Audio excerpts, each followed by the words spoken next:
கர்த்தருக்குள் பிரியமானவர்களே,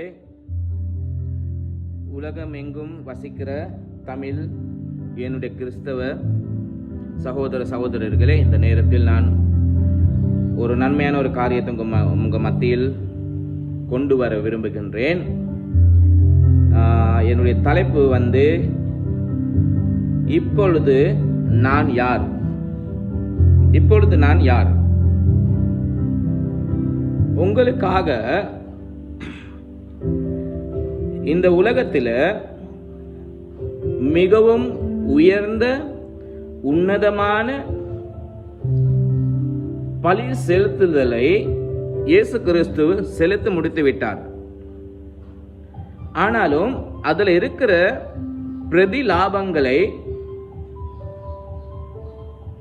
பெற்றுக்கொள்வது எப்படி என்று தான் நாங்கள் பார்க்க போகிறோம். உங்களுக்காக ஒருவர் மரித்தார். உங்களுக்காக ஒரு நபர் மரித்திருக்கிறார்.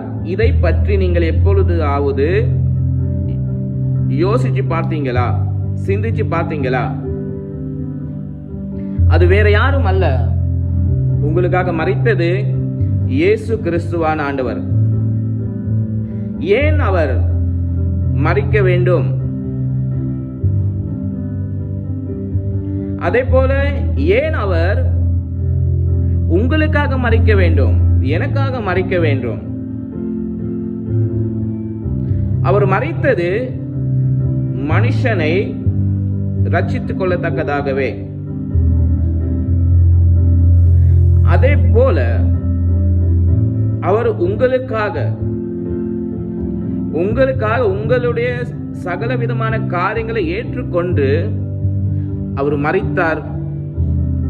சகோதர சகோதரியர்களே, ஏன் என்று சொன்னால் இந்த ரட்சிப்பை நீங்கள் பெற்றுக்கொள்ள வேண்டும் என்று சொல்லி அவர் அன்று மரித்தார். தேவஜானமே, இதை சிந்தித்து பாருங்கள், இதை தியானத்துக்கு எடுத்துக்கொள்ளுங்கள். இது உங்களுக்கு ஆசீர்வாதமாக இருக்கும். அடுத்தடுத்து நான் உங்களுக்கு ஒவ்வொரு வெள்ளிக்கிழமையும் இதை பற்றி சில காரியங்களை கொண்டு வர விரும்புகிறேன், கர்த்தருடைய வழிநடத்தல் மூலமாக. இது உங்களுக்கு ஆசீர்வாதமாக இருந்துன்னு சொன்னால் எங்களுடைய சேனலை சப்ஸ்கிரைப் பண்ணுங்க, லைக் பண்ணுங்க, கமெண்ட் பண்ணுங்க. அதே போல உங்களுடைய நண்பர்களுக்கு ஷேர் பண்ணி ஆசீர்வாதத்தை பெற்றுக்கொள்ள அவர்களுக்கு இந்த வாய்ப்பை கொடுங்க. இப்பொழுதுக்கு நான் நிறுத்திக் கொள்கிறேன். அடுத்த வெள்ளிக்கிழமை மீண்டும் இவனமாக ஒரு நன்மையான ஒரு வார்த்தையில நம்ம சந்திப்போம், கர்த்தருடைய கிருபை மூலமாக. அதனால் உங்களுக்கு நன்மைகள் மாத்திரம் நடக்கும் என்று நீங்கள் ஒருபோதும் மறவாதீர்கள். நன்மை உங்களுக்கு சொந்தமா இருக்கிறது. நன்மை தான் உங்களுடைய உரிமையாக காணப்படுகிறது. God bless you.